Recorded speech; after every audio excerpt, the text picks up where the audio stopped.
Pertama sekali, isu yang fundamental untuk saya maklumkan pada petang ini ialah bidang kuasa kerajaan negeri.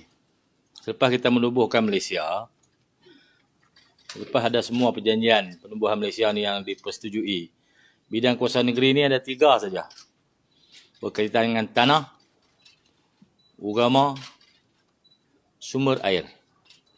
Lain pada itu semua bidang kuasa kerajaan persekutuan. Tulis betul-betul. Bila negeri-negeri ini telah menyertai Malaysia, bidang kuasa kerajaan negeri ada 3. Isu berkaitan dengan tanah, tadbiran tanah. Tanah termasuk hutan. Sumber air, agama. Lain pada itu semua pergi di bawah bidang kuasa tata kelola, wewenang, tiwi kerama, kerajaan persekutuan. Itu yang fundamental untuk dipahami oleh wartawan dan juga orang ramai lah. Ada kecenderungan akhir-akhir ini, bila berlaku apa-apa kegagalan di peringkat agensi persekutuan, di peringkat kementerian, mereka seolah-olah mencari kambing hitam untuk diletakkan kelemahan tu balik kepada kerajaan negeri. Termasuklah laporan-laporan oleh wartawan pun. Contohnya adalah laporan berkaitan dengan kawal selia beras. Bila berlaku ketidakcukupan beras tempatan di pasaran, berlaku kenaikan harga beras import dan ketidakcukupan stok beras tempatan di pasaran, mereka akan cari scapegoat, kambing hitam. Siapa nak dipersalahkan? Oleh kerana kebanyakan padi dan beras ni ditanam di Kedah, maka mata orang ramai tertumpu di Kedah. Maka diberatkanlah. Setelah itu seolah-olah Kedah ni gagal dalam kawal selia padi dan beras. Sebenarnya semua tu di bawah bidang kuasa kerajaan persekutuan, terutama Kementerian Pertanian dan Keterjaminan Makanan. Dalam satu laporan oleh beberapa akhbar kemarin, diberitakan ada satu skandal anak syarikat kerajaan negeri, kononnya lah, gagal supply beras tempatan dalam satu kontrak yang bernilai 100 juta.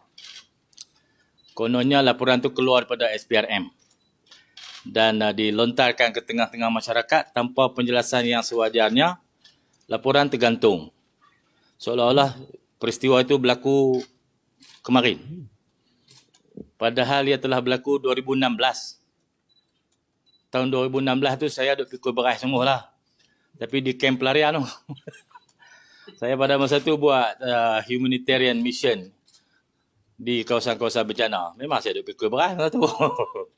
Tapi di tempat lain lah. Saya pun tak ada adun lagi pun. Jadi bila lontaran itu dikeluarkan, atas kehendak siapa saya pun tak tahu. Gairahlah spekulasi dibina seolah-olah punca ketiadaan beras tempatan di Kedah ni, punca dia Sanusi. Sorok beras.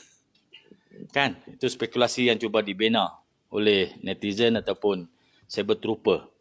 Saya pun akan bagi mereka nipu pula atas petikan-petikan yang dibuat berdasarkan laporan tu. Mereka telah menyerbu tak pakai helmet. Dalam serbuan tak pakai helmet ni, saya akan buat balasan kerana mereka telah memburukkan kerajaan negeri. Seolah-olah perkara itu disebabkan oleh kerajaan negeri, maka beras tempatan tak ada. Orang-orang yang tidak memakai helmet ketika membuat serbuan di media sosial akan diburu.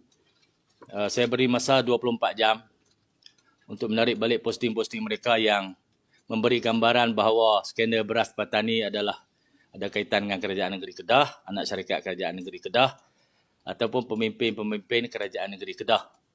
Dalam tempoh 24 jam, sekiranya posting itu tidak ditarik balik, dipadam, kita akan arahkan pasukan peguam memburu semua pemilik akaun tu untuk kita ambil tindakan mahkamah.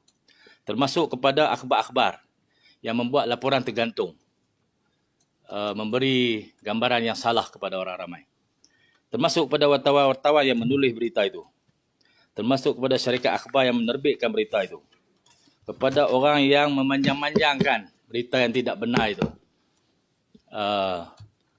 supaya menjadi satu pengajaran kepada orang ramai. Kalau nak menyebarkan sesuatu berita, menyampaikan sesuatu maklumat, mestilah maklumat yang penuh, yang memberi maklumat yang lengkap dan berdasarkan kepada prinsip keadilan kepada pihak-pihak yang terbabit dalam berita seperti itu.